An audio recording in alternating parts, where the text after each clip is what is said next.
আসসালামু আলাইকুম রহমতুল্লাহি ওবরাকাতু। প্রিয় দর্শক, আজ মাহে রমাদানের ১৯তম দিন। নবী করিম সাল্লাল্লাহু আলাইহি ওয়াসাল্লামের হাদিস আম্মাজান আয়েশা সিদ্দিকা রাদিয়াল্লাহু তাআলা আনহা থেকে বর্ণিত, ইদা দাখাল আল আশরা শাদ্দা মিজারাহু ওয়া আহইয়া লাইলাহু ওয়া আইকাযা আহলাহু।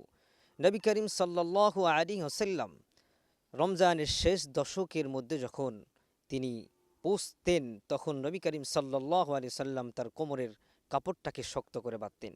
কারণ হচ্ছে এমনভাবে তিনি রাত্র জাগরণ করতেন আর কোমরটাকে শক্ত করে বেঁধে রাখতেন, যেন তার মধ্য থেকে, তার মাঝখান থেকে লাইলাতুল কদর, যেটাকে আমরা ২৭ রজনীতে আমরা মনে করি, আসলেই কিন্তু লাইলাতুল কদর ২৭ রজনীতে নয়।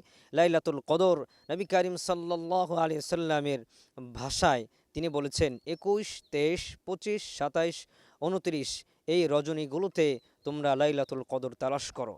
আসুন, আমাদের সামনে সেই লাইলাতুল কদর চলে এসেছে।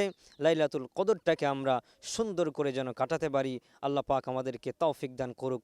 সুন্দর হোক আমাদের এই ২৫ রমজান।